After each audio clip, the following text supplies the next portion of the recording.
ಗಣೇಶನ ಕುರ್ಸೋಕ್ಕೆ. ಎಷ್ಟನೇ class? Ninth. ಸ್ವಲ್ಪ ಫೇಸ್ ತೋರಿಸಿ ನೋಡಿ ಗೈಸ್, ಇವನು 9th ಅಂತೆ. 4 ಅಡಿ ಇದ್ದಾನೆ ಅಷ್ಟೇ. ಯಪ್ಪ, ನೀನು 5th, ನೀನು 6. ನೇಮ್ ನಿನ್ನ ಹೆಸರೇನು? ಮಾರುತಿ. ಕಾಂತರಾಜ್. ಚೈತನ್. ಓಕೆ, ಇವಾಗ 3 ಜನನು 13ನೇ ಮಗ್ಗೆ ಹೇಳಿ ಗಣೇಶ ಬತ್ತಿ ಕೊಡ್ತೀನಿ. 13. ಹಾಂ, 13 ಆಯ್ತಲ್ವಾ? ಹಾಂ, ಇವರಿಬ್ರು ಬರಲ್ಲ. ನೀವು ಬರ್ತೈತೆ?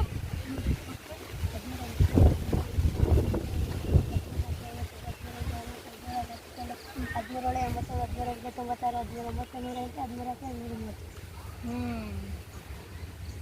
ಪರವಾಗಿಲ್ಲ. ಹಂಗಿದ್ರೆ ರ್ಯಾಂಕ್ ಸ್ಟೂಡೆಂಟ್ ಅಂತ ಆಯಿತು.